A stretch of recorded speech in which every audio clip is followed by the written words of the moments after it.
Talaga, Bes? Wow! Congratulations! Ang daya mo? Naunahan mo pa ako. Hindi ko alam na may boyfriend ka na pala. Sensya na, Bes. Palagi kasi akong wala eh. Pakiramdam ko tuloy nagkulang ako sa'yo bilang best friend mo. So, sino palang maswerteng lalaki na bumihag sa puso ng best friend ko? Masayang wika ni Amara sa best friend niyang si Yula.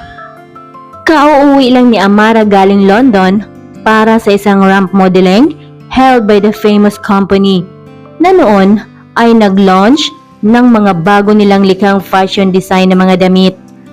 Buntis ka, Besh! You should be happy instead. Kung makaatungal ka naman dyan, para kang namatayan eh. Naibulalas ni Amara. Nabigla si Amara. Nang humarap ang lumuluhang si Yula, humingi ito ng tawad sa kanya. Bumalatay sa mukha ng dalaga ang labis na pagkalito. Bakit ka humingi ng tawad sa akin? Wala siyang natandaan na ginawa nitong masama laban sa kanya.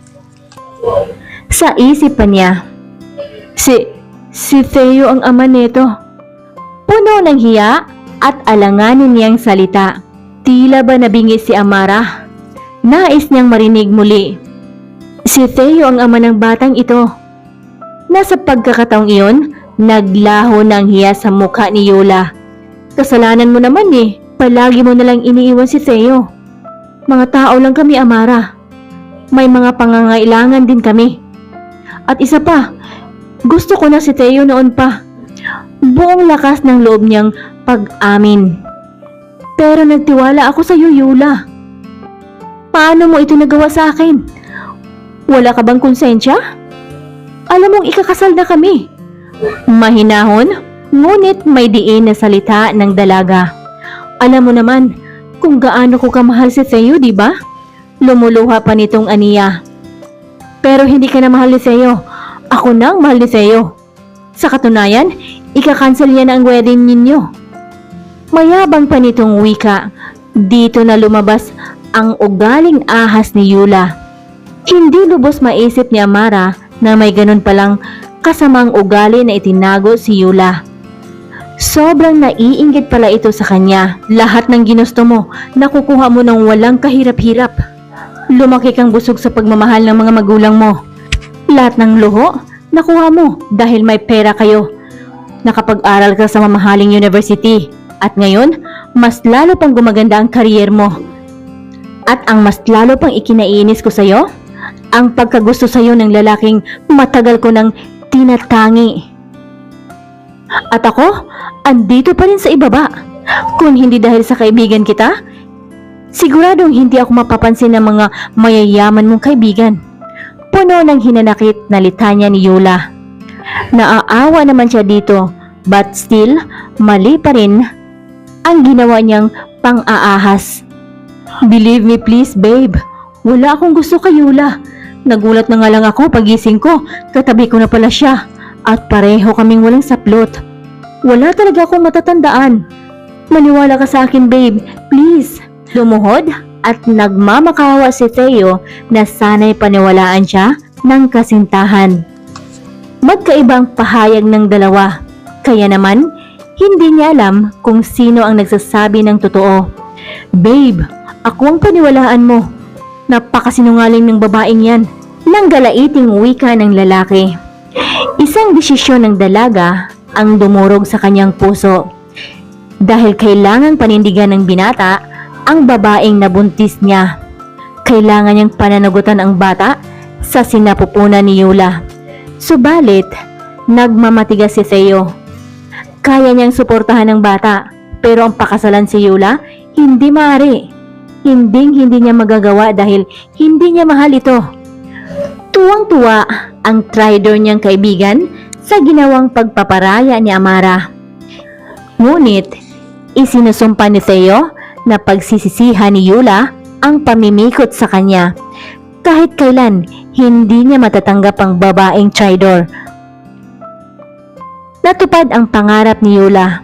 Natuloy ang kasal nila ni Theo sa pakiusap ni Amara. Ngunit ang ahas na babae, hindi malang nagpasalamat sa kaibigan. Sobrang saya niya pa Dahil sa huli, napapa sa kanya na rin ang lalaking pinapangarap lang niya noon. Nagtagumpay nga siya sa pang-aagaw sa lalaki na sana'y hindi na lang niya ginawa. Kaya, eto ngayon si Yula. Kinakawawa ni Seo ni hindi man lang siya magawang tapunan ng tingin ng lalaki.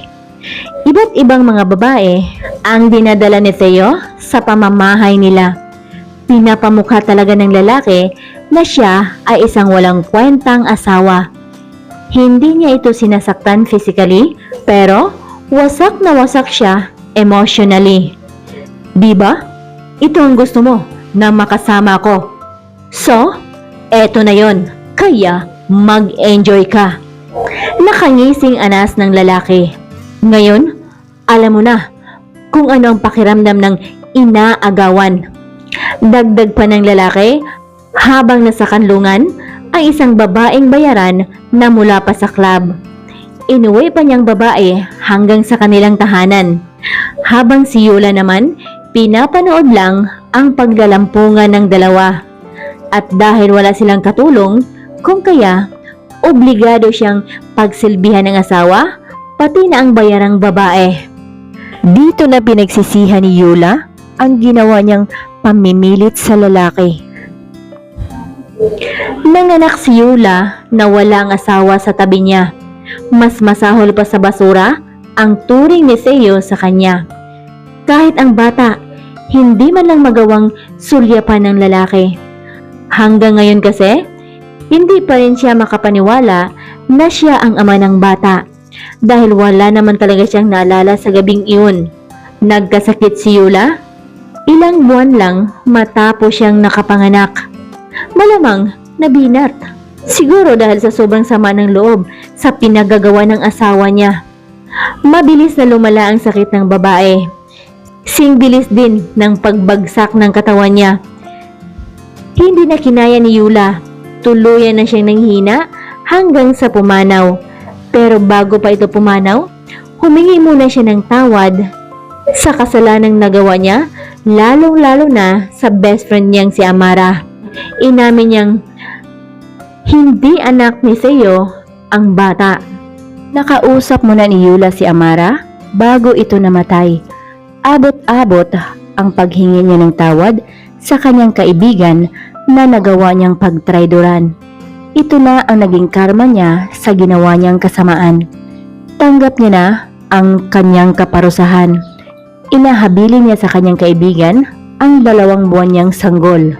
Alam niya na magiging mabuti ang kanyang anak sa pangangalaga ni Amara. Nagkaayos na rin si Amara at Seo. Pinatunayan ng lalaki na si Amara lang ang tanging babaeng minahal niya. Pagkalipas ng higit 1 taon, nagpakasal ang magkasintahan. Minahal nila ang bata na parang tunay nilang anak. Si Atasha ang naging panganay sa 3 magkakapatid na si Anthony at Althea.